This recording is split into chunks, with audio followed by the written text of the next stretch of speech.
오늘 11월 17일 수요 예배 그 말씀을 전하겠습니다. 먼저 기도하겠습니다. 그리스도 예수 안에서 약속하신 그 은혜를 따라 그 언약을 따라 우리를 죄악 가운데서 불러 구원의 반열에 영생의 하나님 나라에 불러들이신 우리 아버지 하나님 감사하고 감사합니다. 우리 생애가 오직 하나님께 감사함으로 드려지고 우리의 모든 일이 감사함으로 하나님 앞에 올려지는 우리의 삶이 되게 하여 주옵소서. 때로는 많은 아픔과 역경과 곤란과 고통이 엄습해 올 때에도 우리를 향하신 하나님의 사랑이 취소된 것이 아니요, 끊어진 것이 아니요, 약화된 것이 아니요, 또 연기된 것도 아니요. 우리는 지금은 알 수 없는 그러나 하나님의 우리를 사랑하시는 그 섭리 안에서 우리에게 주어진 그 모든 일들을 오히려 우리가 하나님께로 더 나아가고 하나님께 더 의지하는 그러한 통로로 그러한 도구로 사용할 수 있는 생명의 지혜를 지닌 자로 우리가 살게 하여 주옵소서. 100년을 살아도 하루가 따라고 그렇게 탄식하는 덧없는 인생이 그러나 영원한 가치와 영원한 의미를 지니도록 하나님께서 그리스도 예수 안에서 또 성령의 거듭나게 하심으로 우리를 새롭게 하신 그 새 생명으로 우리가 살기에 우리가 만지는 곳마다 새롭고 우리가 생각하는 곳마다 놀랍고 우리가 하나님을 바라보는 것마다 얼마나 놀라운 일인지를 깨닫는 깨어있는 신자로서 믿음의 사람들로 하나님 앞에서 살아갈 수 있게 하여 주옵소서. 그렇게 살아가도록 가정의 환경을 주셨고 또 이 세상 속에서 일할 수 있는 또 관계를 맺고 살아갈 수 있는 모든 무대와 배경을 우리에게 주신 것 그것이 하나님의 뜻이요. 그 안에서 서로 비교하지 말고 서로 곁눈질하지 말고 자기가 받은 믿음의 분량과 그 은혜를 따라서 그 안에서 감사하고 서로 위하고 섬기고 그 안에서 자신을 내어주어 주님을 따르고 서로를 섬길 수 있는 삶이 얼마나 값지고 얼마나 복되고 얼마나 하나님께 기쁨이 되는지를 우리가 날이 갈수록 더 분명하게 깨닫고 그리하여 주님께 늘 은혜를 구하며 살게 하여 주옵소서. 아버지 하나님, 이제 자신을 위해 살던 자신의 울타리에서 벗어나는 우리들 되게 하여 주옵소서. 자신에게 매여 자신에게 빠져 자신을 위한 삶이 그 결과가 어떠한지 하나님의 말씀으로 이 세상의 역사로 우리에게 보여주신 그 하나님의 뜻을 우리가 결코 헛되이 하지 아니하고 그리하여 이 날마다 자기를 부인하고 죽어도 살아도 자기를 위하여 사는 자가 없다라고 말씀하신 대로 오직 주님의 것된 우리가 주님을 섬기고 주님을 위하여 살기에 서로를 위하고 서로를 섬기는 것이 감사하고 기쁘고 즐거운 일이 되는 우리들의 생애가 되게 하여 주시옵소서. 이러한 믿음의 우리가 중심으로 우리가 할 일이 너무 많고 섬겨야 될 일이 너무 많고 그렇게 우리가 게으르지 아니하고 부지런하게 성실하게 주님을 우리가 따라가는 생애를 우리가 살아갈 수 있게 하여 주옵시고 오늘도 그럴 수 있도록 우리에게 생명의 양식인 하나님의 말씀을 허락하여 주실 때 성령께서 우리의 마음을 열어주시고 우리가 말씀을 받을 수 있도록 하여 주옵시고 그 말씀의 진리 안에서 은혜를 누리며 하나님께로 나아가게 하여 주옵소서. 우리 주 예수 그리스도의 이름으로 기도하옵나이다. 아멘. 누가복음 5장 27절에서 32절 말씀입니다. 죄인을 부르시다 이 제목으로 누가복음 5장 27절에서 32절의 말씀입니다. 그 후에 예수께서 나가사 레위라 하는 세리가 세관에 앉아 있는 것을 보시고 나를 따르라 하시니 그가 모든 것을 버리고 일어나 따르니라. 레위가 예수를 위하여 자기 집에서 큰 잔치를 하니 세리와 다른 사람이 많이 함께 앉아 있는지라. 바리새인과 그들의 서기관들이 그 제자들을 비방하여 이르되 너희가 어찌하여 세리와 죄인과 함께 먹고 마시느냐? 예수께서 대답하여 이르시되 건강한 자에게는 의사가 쓸데없고 병든 자에게라야 쓸데있나니. 32절은 같이 읽습니다. 시작. 내가 의인을 부르러 온 것이 아니요 죄인을 불러 회개시키러 왔노라. 아멘. 갈릴리 각 마을에서뿐 아니라 유대 예루살렘에서까지 여러 바리새인들과 율법사들이 와서 예수님께서 가르치시고 행하시는 일들을 유심히 살피는 가운데 예수님께서는 중풍병자에게 죄 사함을 선언하셨습니다. 지난 수요일 우리가 함께 나눈 말씀입니다. 그리고 이로써 예수님께서 궁극적으로 행하시는 일이 무엇이며 예수님의 참 신분이 무엇인지 밝히셨습니다. 지금 예수님의 행하시는 일을 지켜보는 이들은 이스라엘의 영적 지도자와 선생이요 이스라엘의 지도층을 대표하는 자들이었기 때문에 여느 때와는 달리 더욱 분명하게 이 사실을 밝힐 필요를 느끼신 듯 합니다.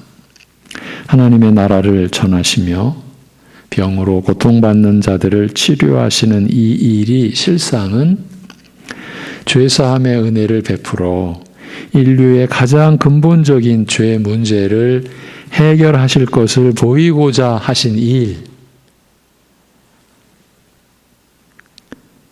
바로 그것이요. 예수님은 이와 같이 죄사함의 권세를 가지신 분이시라는 사실을 밝혀주셨고 그러자 모두가 기이한 일을 보았다고 두려워하며 하나님을 찬송하였습니다. 이렇게들 말합니다. 예수님께서 이 땅에 계실 때 천국 복음을 전하고 말씀을 가르치고 치료하셨다. 오늘날 교회는 말씀의 종들은 예수님의 행적을 쫓아 그리해야 한다. 이렇게 말합니다. 전하고 선포하고 가르치고 치료하고.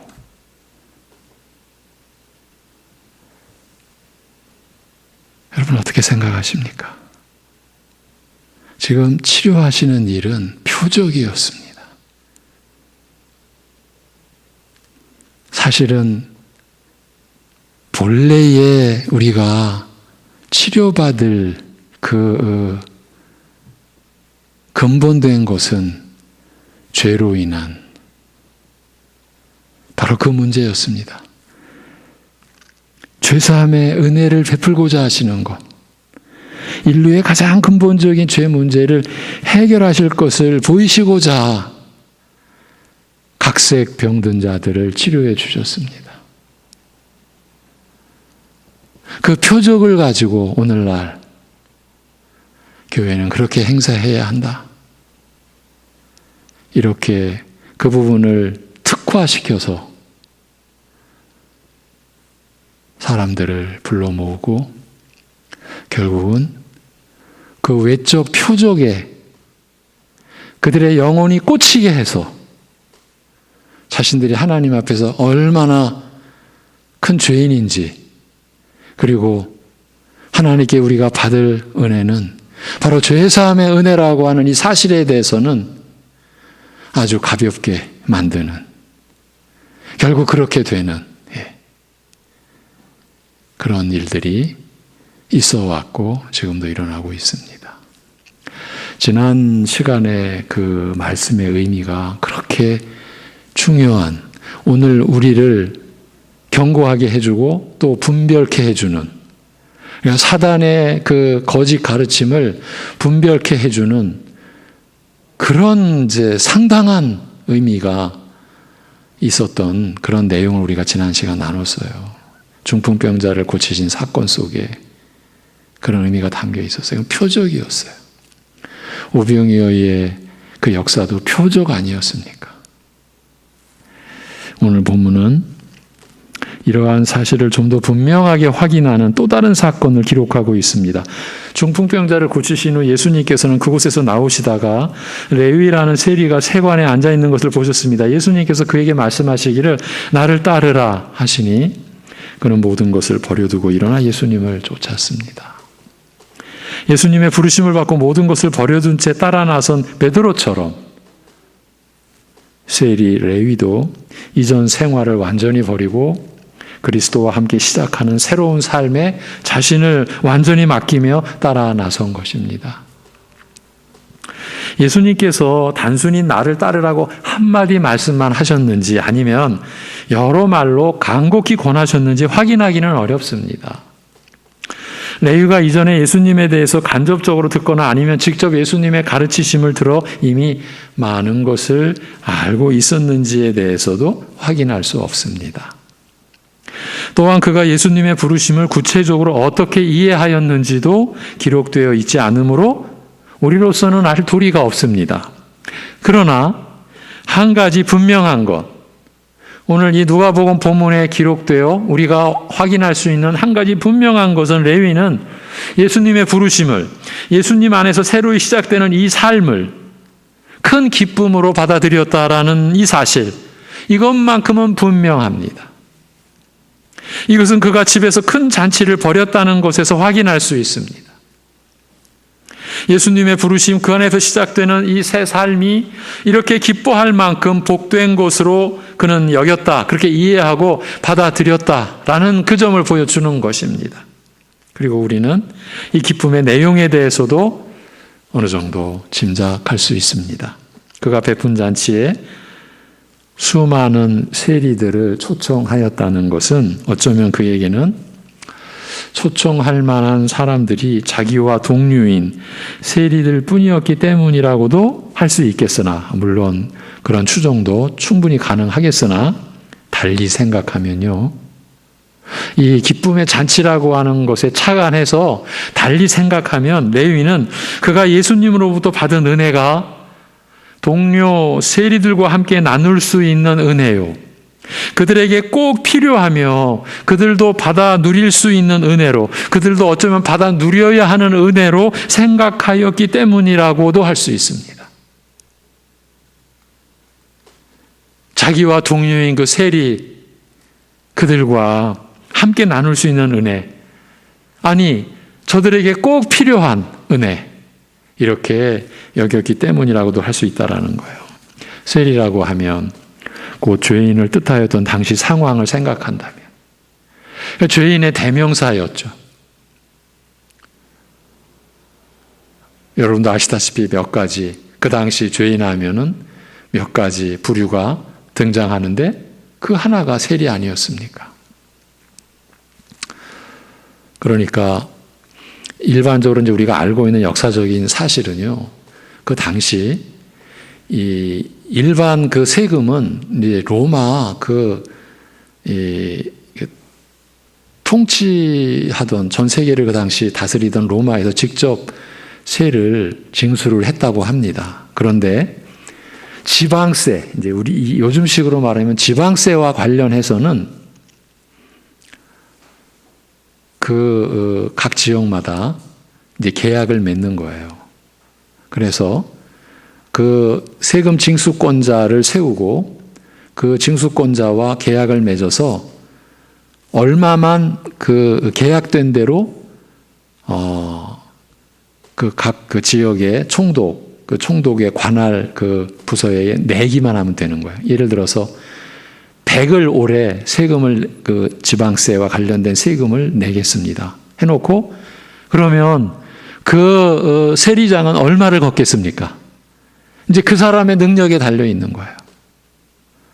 100열을 걷어서 100을 내고 10을 갖든지, 아니면 200을 걷어서 100을 내고 100은 지가 갖든지, 아니면 1000을 걷어서 100을 내고 900은 자기가 갖든지, 이런 상황이었어요. 이것이 지금 세리들의 입장이었어요. 그래서 세리들은 그 당시 아주 죄인들의 대표자, 그러니까 유대 사회, 이스라엘 백성들 안에서 그야말로 언제나 주적이죠, 주적. 그 백성들의 욕바지죠, 욕바지. 욕먹고 멸시받고 악한 사람들, 아주 나쁜 사람들, 동족의 피를 빨아먹는 사람들, 그런 걸 생각했다면 이들이 지금 다 함께 받아 누릴 수 있는 은혜는 무엇보다 마음을 짓누르던 죄인의식, 모든 사람들로부터 손가락질 받던 정죄와 비난에서 벗어나는 자유였을 것입니다. 그 다음 내용이 확인하듯이 레위가 모든 동료 세리들과 함께 나누고자 하였던 기쁨은 바로 죄사함의 기쁨이었습니다. 죄로부터 돌이켜 회개한 기쁨. 그리고 그가 예수님 안에서 새로이 시작한 삶은 죄로부터 자유로운 삶이요, 또한 그리스도께서 인도하시는 거룩한 삶, 예수님께서 걸어가시는 그 거룩한 삶의 자취를 따르는 것이었어요.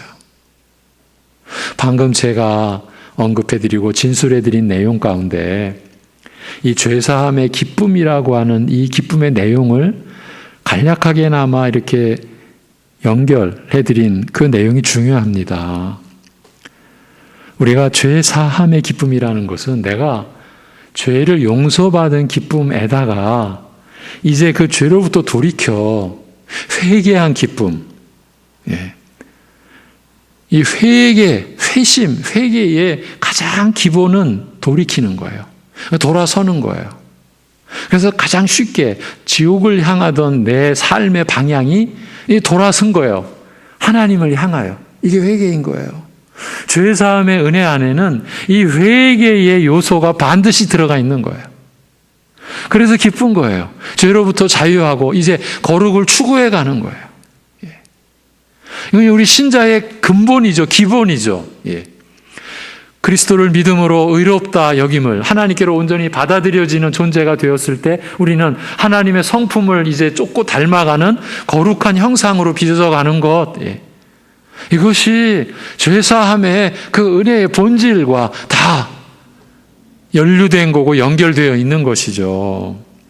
거룩한 삶의 자취를 따르는 것까지 포함되는 거예요. 죄책으로부터 내가 자유로워졌다. 이제 심판으로부터 내가 모면했다. 그걸로 끝나는 거는요, 죄사함의 은혜와 기쁨이 아닌 거예요. 그런데 그 자리에 예수님과 제자들이 참석하여서 세리들과 함께 먹고 마시는 것을 본 바리새인들과 서기관들이 서로 수군거리다가 제자들에게 말하였습니다. 너희는 어찌하여 세리들, 그 죄인들과 함께 먹고 마시느냐. 함께 먹고 마신다라는 것은 친밀한 교제의 형식이므로 이들의 질문은 한마디로 너희는 어찌하여 죄인들과 가까이 하여 그들과 어울리는가. 유유상종이라고 너희가 죄인을 가까이 하니 너희 역시 그들과 한 부류가 아니냐라는 뜻이었다고 할 수 있어요. 대개 함께 어울리며 교제한다라는 것은 서로 좋아하는 것이 같고 관심사가 비슷하기 때문인 것을 생각한다면 이들의 질문은 충분히 물을 수 있는 타당한 질문이었습니다. 너희 한 배 아니냐? 너희 같은 부류 아니냐? 이들의 질문을 들으신 예수님께서 이제 대답하신 거예요. 오늘의 본론이죠. 오늘의 주제가 되는 말씀이죠. 그리고 우리에게 참으로 은혜로운 말씀이죠. 건강한 자는 의사를 필요로 하지 않으며 병든 자라야 의사를 필요로 하나니 내가 온 것은 의인을 부르려 함이 아니요 죄인을 불러 회개하게 하고자 함이라. 예수님의 대답입니다. 우선 예수님께서 죄인들을 찾으시며 그들과 가까이 하시고 교제하시는 것은 영적으로 병든 자를 고치시는 영혼의 의사로서 하시는 일임을 밝히셨습니다. 그가 죄인을 가까이 하시는 것은 예수님 자신이 죄를 좋아하거나 죄를 가볍게 생각해서가 아니었습니다.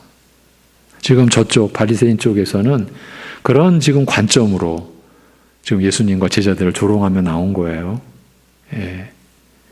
그저 사랑이 들끓는 분이어서, 지금 예수님이 사랑이 막 들끓는 분이어서 죄 같은 것은 가볍게 생각해서가 아니었어요.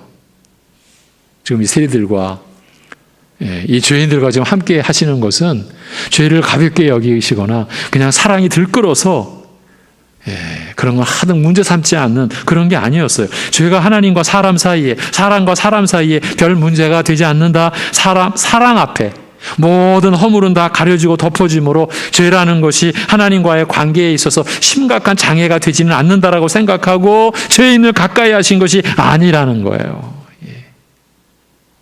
여러분 이미 알고 계시잖아요. 예수님은 죄의 심각성과 무서움을 가장 잘 아시는 분이었습니다. 제가 여러분께 말씀드리죠. 지난 시간도 비슷한 말씀을 드렸어요. 우리가 평생 하나님의 은혜를 알아간다? 이건 뒤집으면 죄의 심각성과 무서움을 알아가는 거예요. 우리가 지금 뭐 죄를 다 알았다? 여러분 죄송합니다. 교만하신 거 아니겠어요? 우리가 구약 성경을 읽으면서 우리의 비참함을 우리가 제대로 봅니까? 보고 또 봤을 때, 이 정도였나? 아니, 다음에 보면 또. 그래서 우리가 평생 하나님을 알아가고 하나님의 은혜를 우리가 깨달아 간다라는 얘기는 뒤집으면요, 우리의 죄의 무서움과 심각성이 이 정도였구나.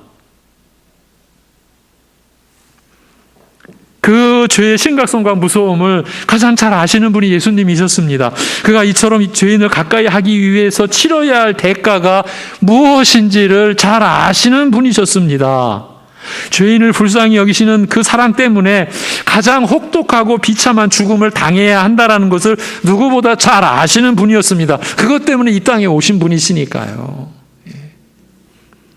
그럼에도 불구하고 죄인을 찾으시며 그들과 가까이 하신 것은 예수님께서 죄인을 부르기 위해 보내심을 받았기 때문 아니겠습니까? 또한 죄의 무서운 대가를 치르는 것도 마다하지 않으실 만큼 그 죄인을 불쌍히 여기시고 사랑하셨기 때문이었습니다.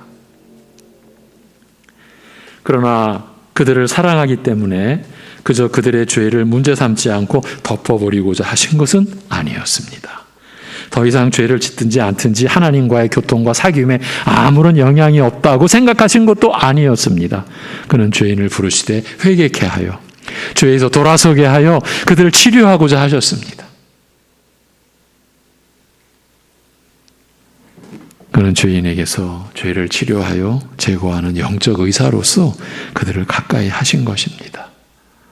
따라서 그의 치료를 받아 죄에서 돌이킨 자, 회개한 자만이 그리스도를 따르며 그와 진정한 영적 교제 안으로 들어갈 수 있었습니다.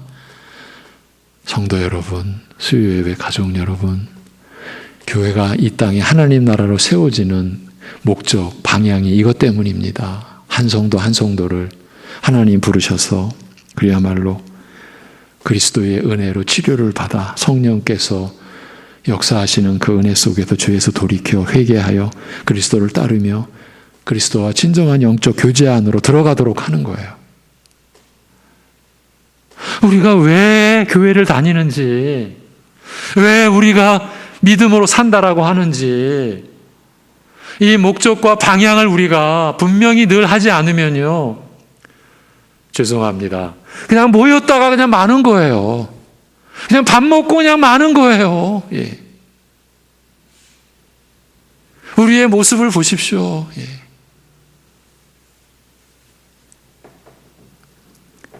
그리스도의 영적 치료를 거부하고 회개치 아니하는 자는, 죄에서부터 자유하라는 그의 부르심을 거부한 자는 물론 이러한 영적 교제 안으로 들어가지 못하였으며 그들 스스로가 등을 돌려 떠나버렸습니다. 그리스도의 이 영적 치료를 거부한 자, 결국 회개치 않은 자죠. 죄에서부터 자유하라는 주님의 부르심을 거부한 자, 이 영적 교제 안으로 들어갈 수가 없는 거죠. 예. 그러니까 여러분, 신앙생활은 주님과의 교제예요. 그러니까 주님과의 교제를 바탕으로 해서 인간관계, 가족과 교우와 이웃과의 관계가 그 주님과의 그 교제로 인해서 일어나는 그 그것으로, 그 사랑으로, 그 은혜로 가족 관계도, 이웃 관계도 이루어지는 게 이것이 신자인 거예요. 이런 신자를 세워가는 게 교회가 받은 사명인 거예요. 우리 자녀들을 그러한 삶으로 살도록 우리가 그들을 양육할 책임이 있는 거예요. 여러분, 세상에서 어떻게 살고, 세상에서 어떤 위치, 어떤 일을 하고, 이거는요, 각자의 하나님이 주신 은사와 그의 달란트와 그의 지혜의 분량에 따라 각자의 그 소명이에요. 교회는 주님과의 교제로 거기서부터 새 삶, 새 생명을 가지고, 그래서 하나님의 그 부르심에 합당한, 그래서 하나님께 기쁨이 되는 자로 세우고, 그렇게 세워진 자가 그 하나님의 은혜로 가족을 섬기고 이웃과 교우를 섬기도록 세우는 게 교회가 할 일이고 영적 부모인 우리가 할 일인 거죠.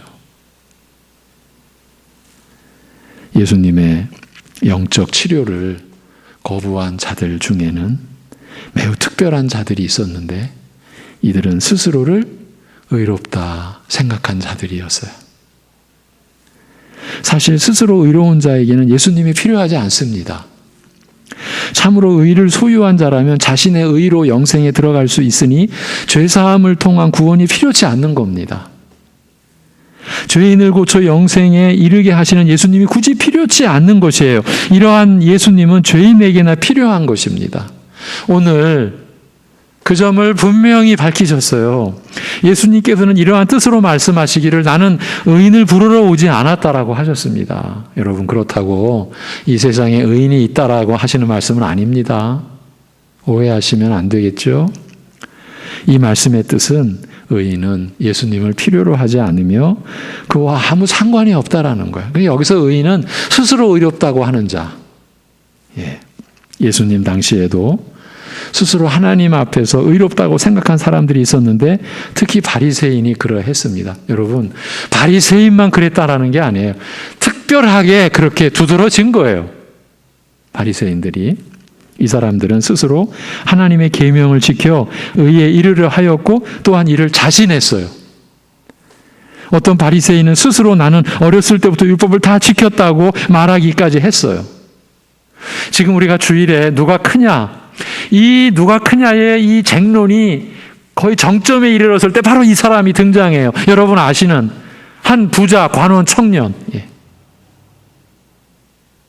벌써 청년, 부자, 관원 이 세 마디 속에 그가 그 당시 사회에서 어떤 존재인지, 거기다가 하나 더 결정적으로 그는 일반 바리새인들보다 더 어쩌면 우위에 있을 외적 경건을 갖춘 자였어요. 실제말로 다 가진 자예요. 이런 자들이 있었어요. 그 자를 예수님께서 지목하시면서 먼저 된 자가 나중되고 나중된 자가 먼저 된다라고 하는 그 역설에 은혜가 아니면 받아들일 수 없는 이상한 말씀을 하신 거예요. 우리가 이상해서 예수님께서 이상한 표현을 쓰셨다라고 봐야 되겠죠. 그런 자들이 있었어요. 나는 어렸을 때부터 율법을 다 지켰다. 이렇게 말하기까지 했어요. 이들은 스스로의 힘으로 계명을 지켜 의에 이르려 하였고 또한 의롭다고 믿었기 때문에 너희는 계명을 지키려고 하나 지킬 능력이 없으며 스스로 의롭다고 하나 회칠한 무덤과 같이 속은 썩고 부패하였으며 겉만 깨끗하게 보이는 위선자들이라고 정죄하시는 예수님의 가르침을 극도로 싫어했고 배척했습니다. 안 그랬겠습니까? 왜냐하면 이들의 이러한 가르침은 그들이 지금까지 추구해 왔던 것을 송두리째 뿌리부터 무너뜨리고 부정하는 것이었기 때문입니다. 예수님은 항상 그들의 죄를 생각나게 하셔서 하나님 앞에 자신 없는 죄인으로 하나님 앞에 죄인으로 세우시는 분이셨기 때문입니다. 저들은 자신감으로 충만했는데 오히려 예수님께서는 저들의 죄를 항상 생각나게 하셔서 하나님 앞에서 그들이 지금 충만해 있었던 자신감, 그게 있을 수 없는 그저 죄인으로 세우시는 분이셨기 때문에 극도로 싫어하고 배척하고 결국은 죽이기까지 한 거죠, 예수님을. 나는 그래도 하나님 앞에 설 만큼 의롭다고 생각하는데 계속 내 죄를 들추어내며 정죄받게 하시고 이때까지 내가 붙들어온 나의 의를 허물어 버리시기 때문인 거죠. 이들은 예수님의 가르침에 사사건건 반대하고 배척하다가 결국 죽이기까지 하였습니다. 이들은 이런 악을 행하면서도 스스로는 하나님의 뜻을 행한다 생각하였으나 실상 이들은 그들의 비참함을 일깨워 영생에 이르게 하고자 하시는 예수님의 은혜로우신 부르심을 배척하고 스스로 의롭다고 생각하는 자기 기만 속에서 멸망한 불행한 사람들이었습니다. 여러분, 여러분과 제가 말씀으로 그렇게 씨름해온 것이 바로 이것 아니었습니까? 이름하여 자기의.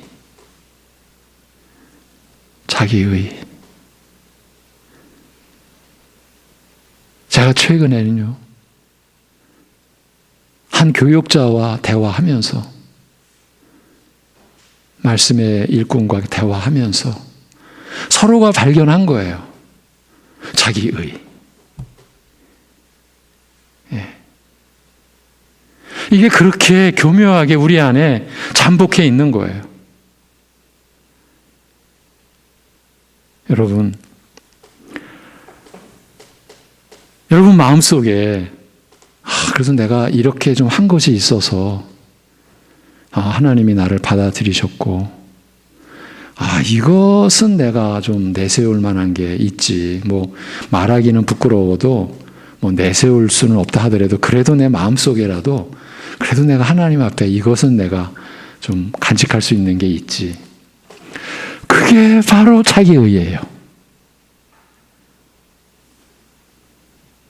여러분, 그 하나, 나는 내가 가족에게도 드러내놓지 않고, 그래서 나는 자랑하진 않아도, 그래도 내 마음속에 그래도 간직한 이거 하나는 있지. 그게 있다고 하시면은요, 여러분은요, 이제 만약이니까 여러분이라고 할게요. 그러면 여러분은요, 모든 율법을 지켜야 하는 그런 지금 자리에 지금 계신 거예요. 모든 율법을 지켜야 하는 거예요.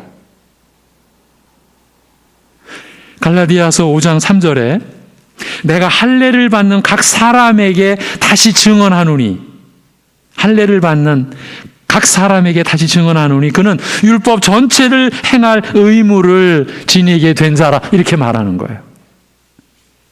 아니, 아브라함에게 할례를 명하신, 나 할례 받았어, 나 예수님도 믿어, 근데 내가 할례 받았다고, 근데 뭐가 어쩌냐고 바울이 말합니다.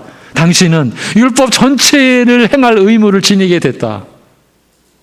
그가 견딜 수 있겠습니까?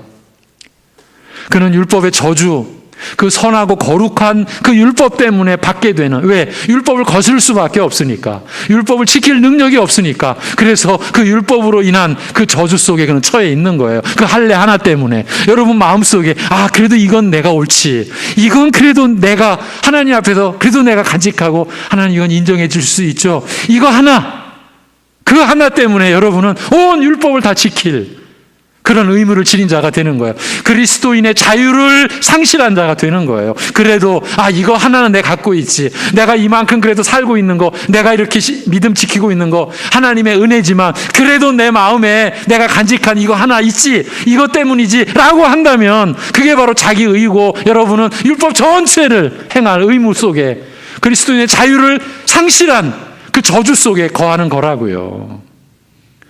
우리가 하나님 앞에 받아들여지는 것은 예수 그리스도 때문인 거예요. 여기에 뭘 덧붙여도 빼도 안 되는 거예요.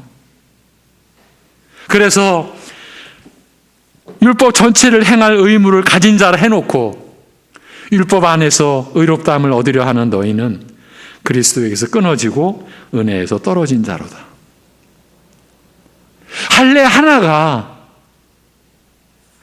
율법 안에서 의롭다함을 얻으려 하는 너희라고 그렇게 성경은 규정하고, 여러분의 마음속에 그래도 이건 내가 옳아, 이건 내가 하나님 앞에 내보일 수 있어 하는 그 하나 때문에 여러분은 그리스도에게서 끊어지고 은혜에서 떨어진 자로서 하나님 앞에서 판정을 받는 거예요.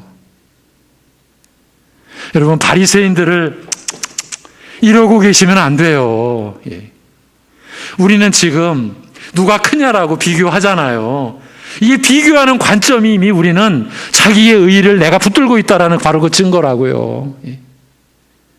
그래서 우리는 믿는 자 중 작은 자 하나를 언제든지 실족시킬 수 있는 그런 가능성을 가지고 있는 자로 살고 있는지도 몰라요. 그 비교 시기하는 그 눈초리, 그 말 한마디, 그런 마음의 작용 하나 때문에 누군가가 내 자식일 수도 있고, 교회 안에 누구일 수도 있고 실족할 수 있다고요.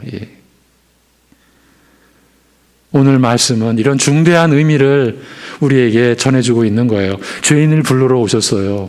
그래서 우리가 예수님께 나아간다는 건 내가 죄인으로 나아가는 거예요. 여러분, 죄인으로 나아간다는 건 하나님과 원수된 자였어요. 하나님께 원수된 자였는데 뭐 하나 하나님 앞에 내놓고 있다고, 내가 이렇게 했는데, 내가 이런 공로가 있는데, 내가 그래도 이런 자격이 있는데 있을 수가 있겠습니까? 근데 우리는 있잖아요.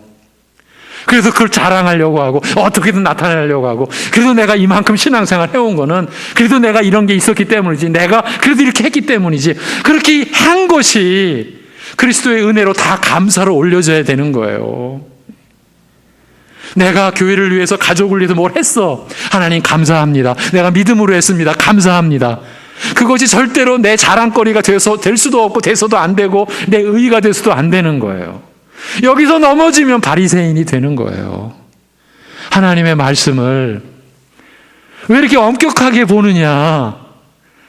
뭐 말씀을 그렇게 어떻게 엄격하게 보느냐? 여러분, 우리가 이렇게 말해도 우리는 엄격한 그런 능력과 지혜가 우리 안에 있을 수 없어요. 오직 성령의 이끄심을 따라, 성령의 인도하심을 따라 우리가 말씀을 주신 대로 우리가 받을 때에 우리는 이러한 믿음의 내용에 대한 정리를 할 수가 있는 거예요. 그래서 자랑하는 자는 주 안에서 자랑하게끔 되어 있는 거예요.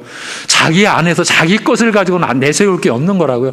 자기를 내세우려고 사는 게 아니라고요. 자기를 내세우는 자는 이미 지옥문을 열고 들어가고 있는 자라고요.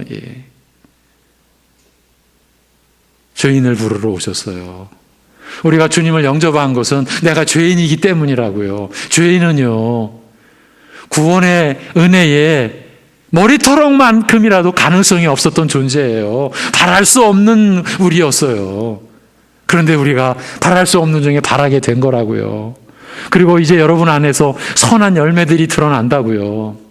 그 선한 열매로 여러분을 드러내려고 한 게 아니라 여러분을 그렇게 선한 행위를 하게 하신 그리스도를 드러내는 거고, 그리스도를 드러낼 때 그게 사랑이고, 그 사랑은 가족과 이웃과 교우들에게 값없이 베푸는 거예요. 우리가 그렇게 받았으니까. 그게 교회고, 그게 신자고, 그게 성숙한 하나님의 사람으로 우리가 사는 모습이라고요. 그랬을 때 그 삶은 반드시 성품의 변화가 이미 전제되고 내재되어 있는 거죠. 껍데기만 우리가 선한 척하는 게 아니라 그리스도의 그 선하심과 인자하심과 그 온유하심과 겸손하심에 우리의 성품이 녹아들어가서 우리의 말과 우리의 표정과 우리의 행사 속에서 그 그리스도의 성품이 녹아 나오는 거죠. 그것이 우리 신자가 이 땅을 살아가는 거라고요. 우리가 그러한 중심으로 가족에게, 누군가에게 예수님만이 우리의 구주가 되시고 우리의 죄를 용서해 주실 분이라는 이걸 우리가 증거하고 이 세상을 우리가 마무리해 가는 거라고요. 이 세상에 나는 그리스도의 증인으로 살았다. 죄인을 부르러 오신 그분께 내가 죄인이기 때문에 그분을 영접하게 되었고, 내가 용서받고 영생 얻은 자 하나님의 자녀가 되어 이 땅을 살아가는 흔적, 나는 그리스도의 증인으로 살았다. 그것만이 나의 기쁨이고 나의 면류관이고 그것만이 나의 자랑이다. 그리스도의 그리스도만이 나의 자랑이다. 여러분과 저와 여러분은 이 인생을 이 내용으로 살고 이 내용으로 우리가 이 덧없는 어쩌면 이 우주의 먼지 같은 이 인생을 우리는 육신의 생애를 하나님의 섭리 안에서 이렇게 가면서 그거 남기고 오직 그리스도의 증인된 성령이 임하신 건 그거잖아요. 우리는 그걸로 만족하고, 아니, 영원히 만족하고, 감사하고, 그렇게 우리가 살아가는 것 아니겠습니까? 여러분, 죄인을 부르러 오신 거예요. 의인다운 뭐가 있어서 우리가 부름받은 거 아니라고요. 교회가. 그래서 그 장벽을 허물어가는 교회여야 되는 거예요. 비교의 장벽, 누가 크냐의 장벽, 물질의 장벽, 모든 장벽, 점점 허물어 가면서 우리가 한 가족으로, 한 형제 자매로 머리 대신 그리스도의 지체된 그러한 서로가 연락하고 서로 은혜를 나누고 나누어도 부족해요. 죄인을 부르러 왔어요. 하나님 아버지, 우리 주님의 이 땅에 오신 그 뜻을 또 밝히 드러내 주신 말씀 안에서 우리를 또 살피게 하여 주시고, 우리가 받은 은혜, 그 세리, 레위 그 세리가 받았던 은혜, 그리고 그 은혜를 나누고자 동료 세리들을 초청해서 큰 잔치를 베풀었던 그 장면을 오늘 우리에게 상기시켜 주시고, 우리가 살아가야 할 모습, 우리가 살아내야 할 관계를 또 일깨워 주신 것 감사드립니다. 예수님을 필요로 하지 않았던 자, 스스로 의롭다 여기는 자, 우리 안에도 그런 모습이 얼마나 많은지를 돌아보았습니다. 숨겨진 그 어떤 자기의, 자기만이 옳다고 자기를 내세우는 그 무엇 하나라도 우리 안에 내재해 있을 때 율법 전체를 행할 의무를 지니게 되는 우리라는 것을 깨우쳐 주신 말씀을 헛되이 보지 아니하고 말씀을 바로 볼 수 있도록 성령께서 우리 안에서 우리의 지혜를 이루어 주시고 우리의 그 말씀을 받을 능력을 우리에게 나타내 주셔서 우리가 말씀을 감당할 수 있는 하나님의 사람, 하나님의 자녀로 살아갈 수 있게 인도하여 주시옵소서. 하나님 아버지, 우리의 생애 속에 우리 자녀들의 일생의 그 여정 중에 이제 고등학교 과정을 마치고 이제 그 이상의 그 길을 가는 우리 자녀들이 있습니다. 이제 고등학교 과정을 마치고 사회로 진출한 우리 자녀들, 그들의 길을 하나님 동행하여 주시옵시고, 그들이 무슨 일을 하든지 그들에게 새겨진 하나님의 사람, 하나님의 자녀라고 하는 그 신분으로 무슨 일을 하든지 그리스도께 받은 그 죄사함의 은혜, 하나님의 자녀로 그렇게 세움받은 영생의 은혜를 나타내고 증거하는 증인의 생애가 되게 저들을 축복하시고 인도하여 주옵소서. 이제 사회 진출 전에 대학으로 진출한 우리 자녀들이 있습니다. 이제 오늘 모여 내일 또 수능을 치르고 또 수시로 여러 가지 과정으로 대학에 진학을 한 우리 자녀들도 살펴주시고 인도해 주시고, 그러한 중요한 과정을 통해서 무엇보다 자기들의 길을 주님이 인도하신다라는, 우리가 계획을 하나 우리의 걸음을 하나님께서 정하시고 인도하신다라는 믿음이 훈련되어지는 시간들 되게 하여 주옵소서. 세상적으로 성공한 자녀들이 있고 세상적으로 실패한 자녀들이 있습니다. 그러나 그들 다 모두 하나님께서 붙잡아 주시고 오직 하나님의 사람으로 저들이 하나님 앞에서 승할 수 있는 자녀들로 자라가게 하시고, 이 중요한 이 시점으로 인해서 그 자녀들의 믿음이 꺾어지거나 쇠해지지 않고 오히려 믿음이 자라는, 그래서 승리하는 우리 자녀들 되도록 인도하여 주시옵소서. 아버지 하나님, 여러 가지 어려움과 역경을 헤쳐가고 있는 우리 가족들, 우리 자녀들, 우리 지체들 가운데 함께하여 주시옵시고, 생명의 주 되신 그리스도 예수 안에 있는 그 생명의 약속대로 우리를 부르신 하나님의 뜻이 어떠한 일로도 쇠하여지거나 포기되어지지 않는 그 믿음으로 오늘의 어려움도 죽은 자를 다시 살리시는 하나님만을 신뢰하고 의지함으로 극복해 갈 수 있는 은혜 내려 주시옵소서. 우리 주 예수 그리스도의 이름으로 기도하옵나이다. 아멘.